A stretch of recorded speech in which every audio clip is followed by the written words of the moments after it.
Welcome to Brave Together Parenting, an empowering and truly helpful podcast for the parents of children with disabilities and all unique needs. I love this opportunity for us to think outside the box and bring back community and communal existence and living. It takes a village is not something we just pulled out of the sky. And culturally, if we think about it, we're not meant to be alone. Hello, Brave friends. Welcome to Ask Us Anything. I'm Jessica Pate, your host of Brave Together Parenting Podcast, and I'm joined by two fantastic fellow Brave Mom co-hosts to help answer your questions. Hi, I'm Susanna Peace Lavelle. I'm an author, a certified life coach and soul care coach, and an advocate for the health and wellness of disability families everywhere. Hi, I'm Dr. Zoe, a licensed psychotherapist, writer, speaker, author, and complex shame expert. We are gathered here to share our experiences, share our wisdom, and answer your questions. Have a caregiving question? Find the link in the show notes to leave us your message. May you feel seen and heard and not alone. Ask us anything. Hi, my name's India, and I would love to hear perspectives on how are some ways that you have either outsourced or gotten help or asked for help as you care for your children with unique needs. We have two young kids, and one of them is neurodivergent, and I am working full time, and I spend a lot of time during the week also advocating for my son, and I just have a hard time doing all the things. And so it's impossible to do all the things. And so I've been brainstorming lately about how we can better use our funds to be able to outsource, to just be able to support and take some things off my plate. And so I would love to know the ways that any of you have done that and be able to support your family and support yourself, while also taking care of all the things you need to. Thanks so much.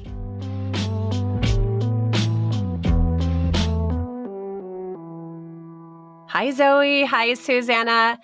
Welcome to the last Ask Us Anything of season 7. Yay! We got through an entire season and it just flew by. So quickly. Amazing. It did. It really, really did. I hate having the breaks because I don't want to leave people high and dry in between seasons, but it's so important to take a little rest and to take a little break and to give our amazing editor a little bit of a break, right? And our YouTube editor a little break. Well, I love that we can also replay the episodes. That's been really great. I agree. So our question is so good, and it applies to so many. And I'm so glad that India was brave to call in and ask. And there's several directions we can go in it. I think let's break it up into kind of like outsourcing related to the household. We can talk about that. Outsourcing in regards to childcare, and then Susanna, you wanted to give some input about SDP, self-determination, if she's not under it, or if some people are out there and curious about that, because that opens some doors to some help that without it, the kind of the traditional method, there are openings in the state of California. We get respite hours, certainly, but it's a different way of getting respite and respite providers. So who wants to talk about the household? Well, first, I would just like to, I love that in her question, she stated that it's impossible to do it all. She's trying to do it all, and she's recognizing that it's impossible. And I just want to honor that because it is. She's working full time. She's got 2 kids. She has one child who is neurodivergent. And as she said, she spends most of her free time just trying to figure out how to support her children. And I just want to honor that it's she's right. You can't do it all. And I'm glad that she's asking this question. I can share something that I did for my household for a few years. I think we did it on and off. Is what I did was I found, and I did this with a couple of people, I really did an exchange for living in my home. So basically a room and board for helping out with my kiddos, specifically my daughter Sullivan. And for me, I paid her some money as well. but from my funds, from the respite, I think in the daycare, but the majority of her pay really came from living in our home. And so it was a really great exchange. Of course, you'd have to have an extra room, but if you can make something like that happen, it can just free you up a little bit to go run an errand if you want to run an errand, or you're not always in search of somebody to cover for you every minute, or even if you just need to go upstairs and rest for a few minutes. I think that is brilliant. I think that a lot of times we feel so stuck in the energy of what's not working or what Right. feels so overwhelming.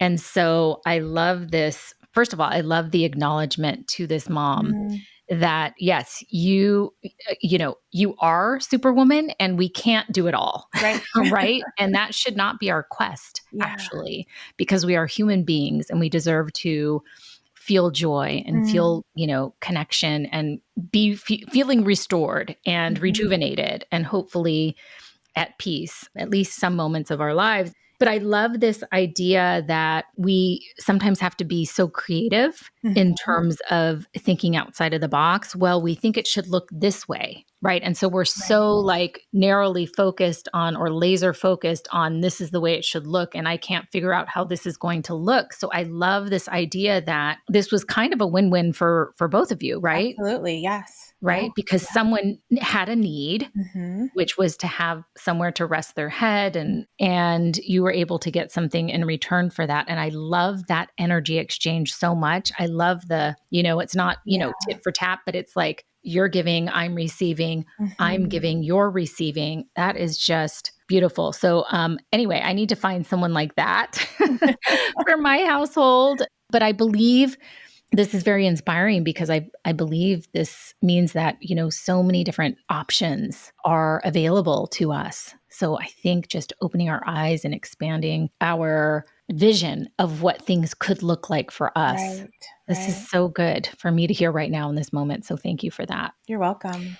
How would you recommend somebody go about finding somebody if they did have an extra room or they did have an extra space or they could, use their attached garage in a creative way to create some sort of comfortable living space for a live-in? How would you recommend they go about finding somebody? Yeah, so I did it a few ways. One of the things I did was I put out just a message on Facebook to my friends and family. Do you, this is what I'm looking for. Do you know anyone? I also went on care.com and put some ads out and really just gave a really good description of Sullivan and our needs and what we were looking for. There was another website too, I think one that specialized in care for children with disabilities, but I'm not remembering the name of it. And I advertised on there as well. Yeah. That's good. That's really, really helpful.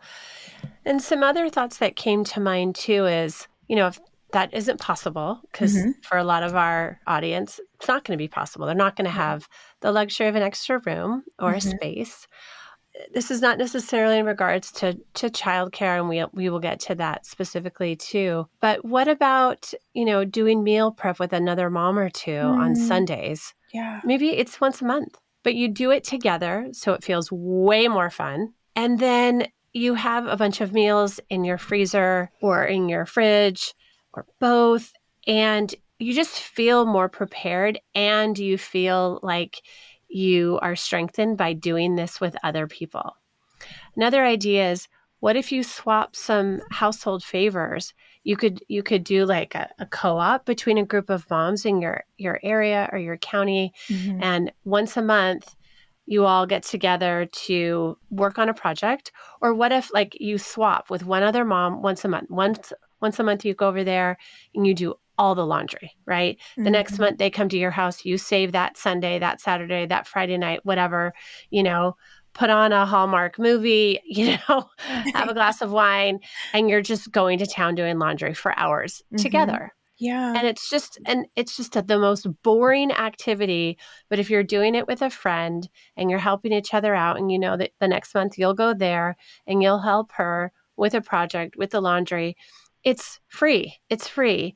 And nobody likes to ask for help because we don't live in a communal feeling culture where it's like, this is natural that we would just ask and share in these duties and responsibilities together. We don't live like that. I know things, used to be very, very different in families and cultures, in towns. And so let's bring it back. Let's make it cool to ask for help. Let's make it normal. Can we normalize asking for help? So I applaud, like you said, I applaud and affirm this mom for speaking up, because there is no way for any of us, I don't care how much energy we have, to do it all. Something falls through the cracks. For me, what falls through the cracks a lot is cooking. Tonight, in fact, I said, you guys are on your own. Fend for yourself. I have too much. I have too much going on. Yes. Yes, yes, yes. Right. Have a piece of toast. Have at it. Yep. Add some peanut butter. There you go. Right. In my case, sun nut butter. But anyway, that's neither here nor there. That's But true. what I'm hearing right now is this word ask.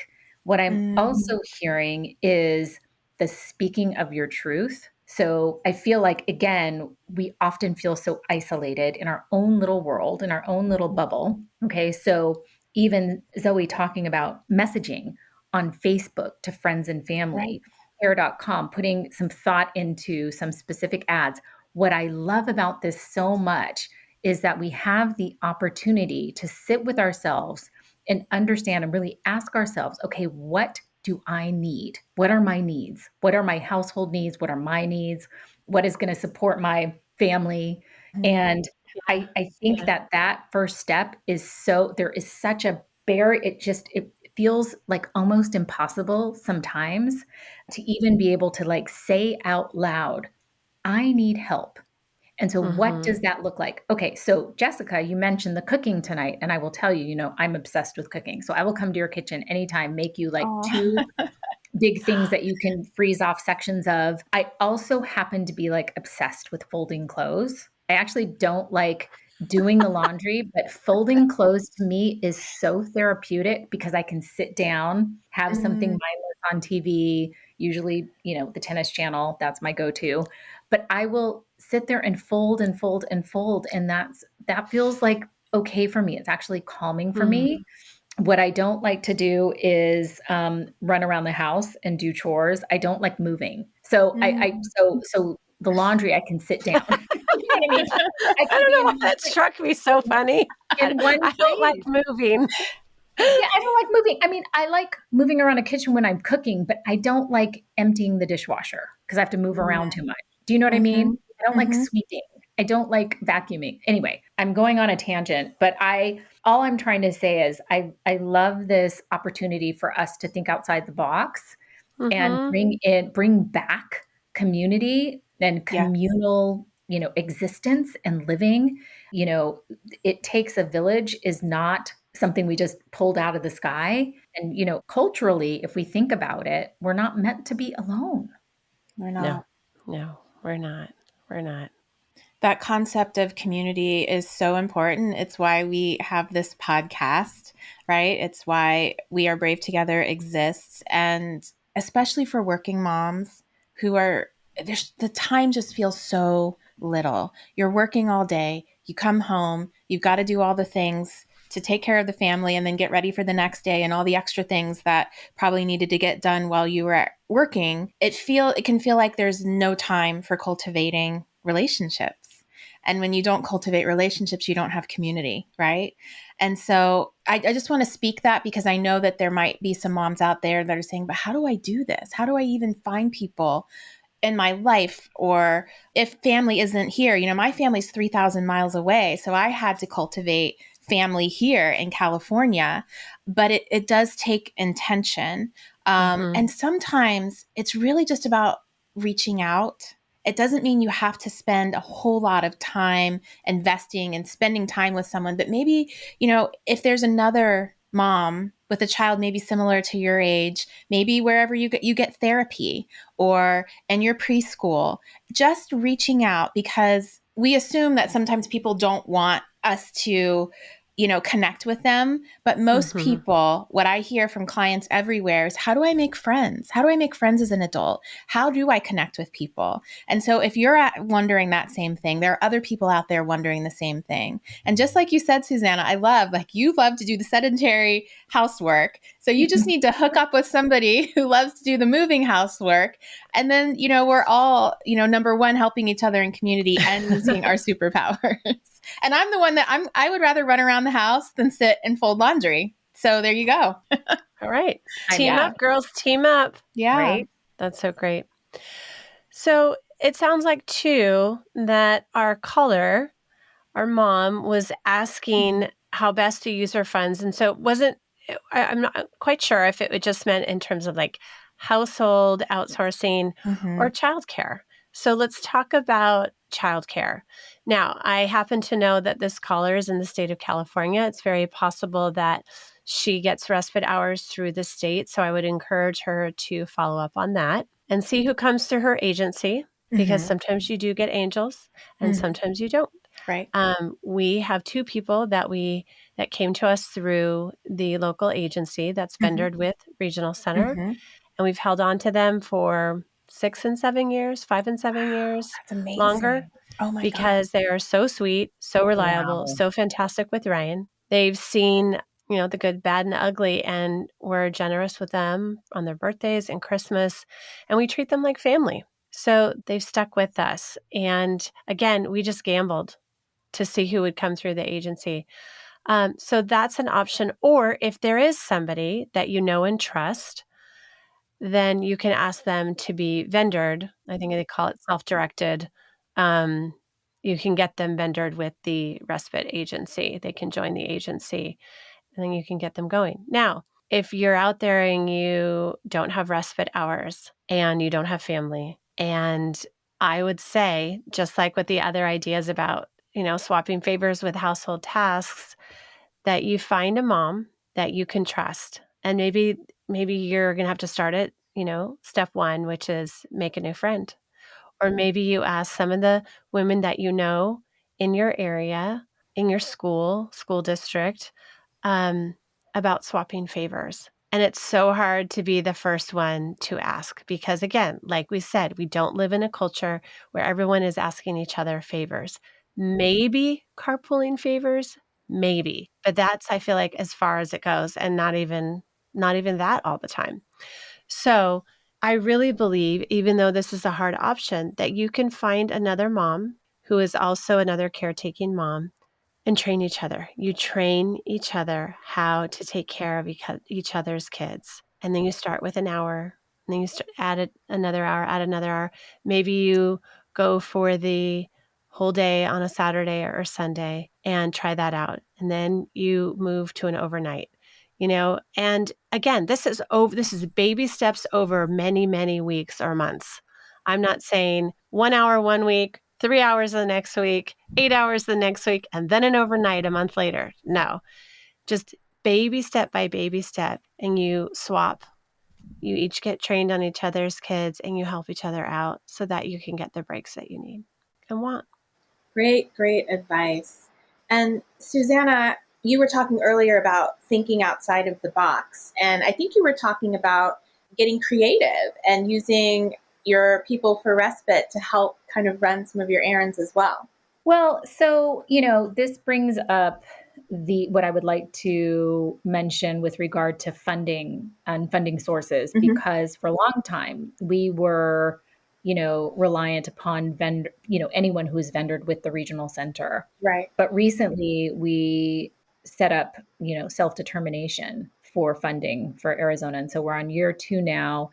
And in terms of running errands, it's more like, Arizona now, it's not just this umbrella of respite, which is basically childcare, right? We have so many other goals and different items and different codes in self-determination that fall under like community living skills, for example, or skill development coaching, for example, or social skills groups.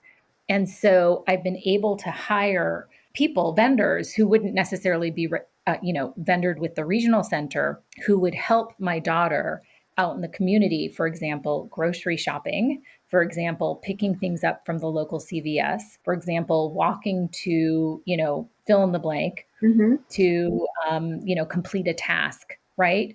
Right. And some of those things are household items that need to be done. And because Arizona and my daughter's name is Arizona, are in one household, this is part of our household list of chores or to Right. dos, right? And so as a team, we're working on, okay, what can mommy take care of and what can Arizona take care of? Because we both want to contribute to the household. And so in that way, I can send Arizona and a helper who is funded through self-determination to walk to go do that errand or complete that task. And that has been really supportive for me. And it is also such a beautiful learning opportunity for Arizona to be out in the community. One of her favorite things to do these days is to scan things on the self-checkout at the grocery store. Ding! I mean, it's just so satisfying and fulfilling to her. And, listen, that's something that our kiddos need to learn if they're going to be out and about, So I just love, again, being able to expand our thinking in ways that are what's good for me is good for the universe, right? Yeah. So it's like win-win situations. Right. They are all around us. We just have to, seek them out. So good. I like that. Very creative and practical. That's a double win right there, Susanna. Yeah. I know. I feel so grateful. And Arizona feels so accomplished. She feels so productive. Brought your prescription, mama, and it's a task where someone's with her to help her pay for it, but she also has to tell them my birth date to pick up medication for me at the pharmacy. So anyway, I love giving her responsibility. That's great. That's great. If anyone is listening and they wonder, again, how to find anybody, whether it's somebody that you pay privately or somebody that you could get vendored, I have found so many people, OTs, PTs, speech therapists, aides at schools, special education teachers. So many people are looking for side gigs to make extra money on top of their full-time jobs. And they already work with kids like ours. And so they kind of have the personality, heart, and the skills to be a respite caregiver. So I encourage you to look at your preschools and look at your elementary schools and look at your middle schools or even high schools, whatever age your kid is in, and ask around, because there are definitely people out there looking.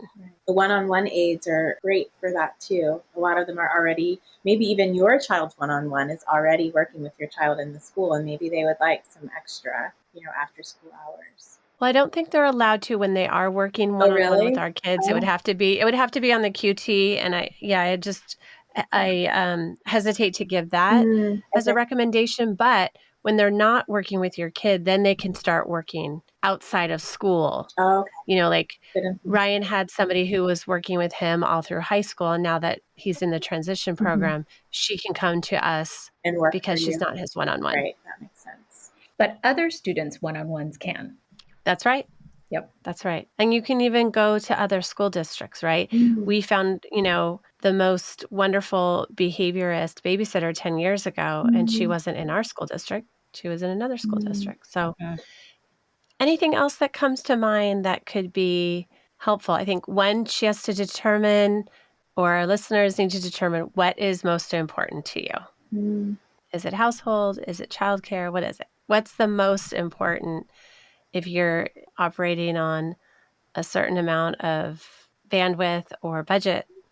What is going to work? What's most important to you? Right. And right now in this very moment, right? Right. There are certain things that only a mom can do.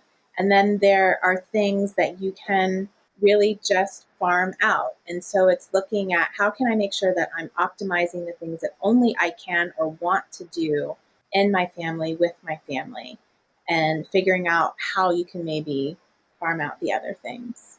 Yeah. So good. And I think that we sometimes often think that we're the only one who can do something, and it's just our own sort of connection to that thing, or, sort of, again, the stuckness of like, no one else can do what I do. Mhm. But there are some things that possibly we can outsource. And I Right. think we can give ourselves some grace there to allow us to process that. And then I just want to give a little shout out to the Brave Together community in terms of the mom mingles. And I'm mentioning that because I love to host mom mingles. I usually do one a year, but I just had one at my house last weekend, and there were 17 moms who showed Mhm. up, and we could not have been from so many different walks of life, in terms of our situations, our circumstances, our upbringings, but we all had this one thing in common. And it was so palpable and it was so powerful to be together with other moms who we knew were also uniquely caring for these kiddos that, require our extreme attention. And so it was just that sigh, that camaraderie that we get with being with each other. And so it was so nice to open up our worlds to speak about what our needs were, and to understand, that, we are also moms who are just like, well, we just want to share that this worked for me and this worked for me and that worked for me. And how about this? And, I met a mom who has a daughter who loves to swim in Arizona, is so interested in being a mermaid right now in the pool. So I was like, okay, your daughter can swim in Arizona. We'll have her fin, doing her little mermaiding. But how fun, right? Yeah, that's beautiful. Yeah. Ladies, we forgot to ask each other if we're surviving or thriving right now. Who wants to go first? This is a great question, and I love this question to end our beautiful season 7. I will say that I am actually a little bit surviving right now, only because a month and a half ago or so, I had a little bit of a physical fall, like a nasty sort of, I fell on my head, and it was like this random situation that was not fun at all, totally unexpected, like one of those things where you're like, oh my gosh, how dumb. And so because of it, it's just been a slow recovery in terms of the physical healing, but also even like psychological and emotional. Like my face is still really swollen, and so I can't smile like I normally do. And I realize that I rely so much on my smile to feel like I am, exuding light to the world.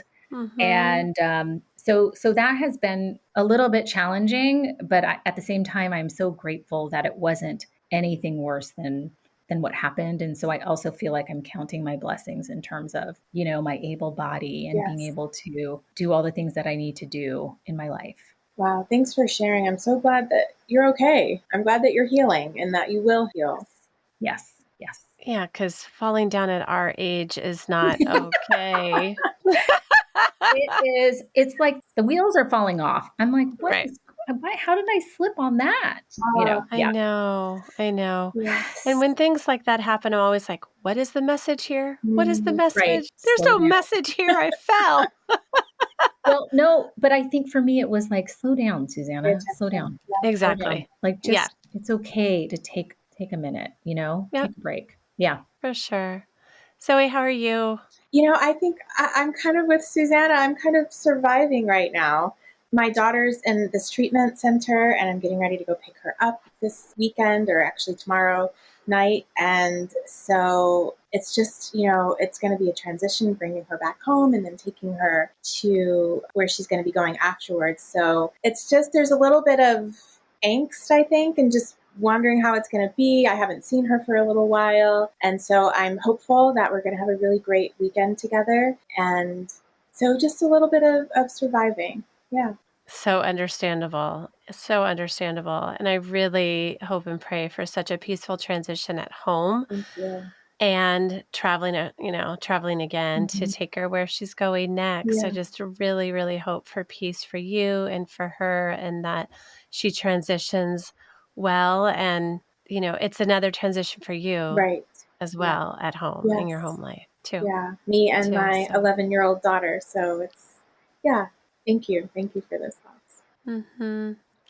I would say that I'm a little bit of both. Like I feel joyful thinking about holidays, and I just came off of such a busy, busy fall where I know we're not supposed to say this, like if I can just get through these months or Yeah. these projects or these goals or get through, the 5K fundraiser, life really never truly slows down, and I don't believe that there's any such thing as balance.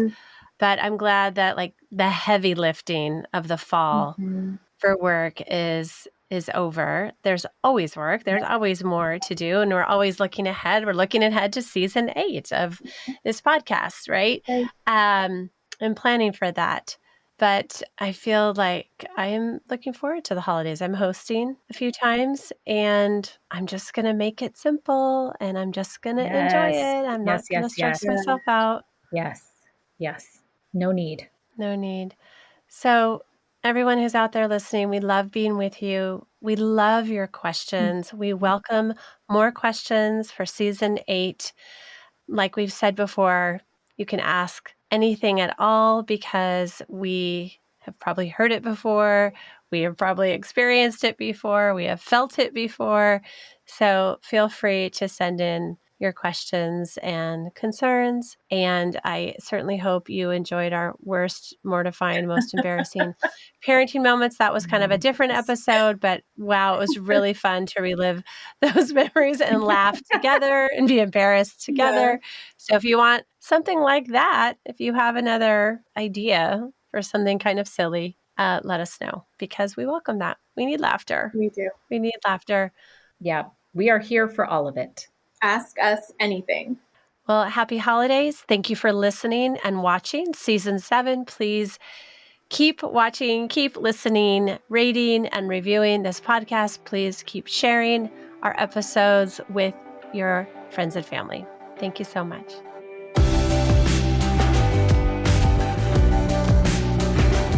Thanks so much for listening today. Do us a favor and leave us a review and a rating so that this podcast can get into the ears and the hearts of more and more moms. Did you know that Brave Together Parenting Podcast is an extension of our nonprofit organization, We Are Brave Together? We Are Brave Together serves an international community of caregiving moms, offering support groups that are virtual and in-person, educational resources, and low-cost weekend retreats. And we have published our first anthology of caregiving stories entitled Becoming Brave Together, Heroic, Extraordinary Caregiving Stories from Mothers Hidden in Plain Sight. It will encourage and validate every parent caregiver. To join us today, go to wearebravetogether.org.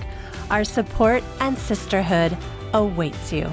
Brave Together Parenting Podcast is for entertainment and education purposes only. It's not a substitute for professional care and should not be relied on for medical or mental health advice. The use of any content on our podcasts, links, show notes, or on our website is to be done at your own personal risk. Please seek out a professional to assess your own medical or mental health concerns because we are all beautifully complex and the content of this podcast is for a broad audience.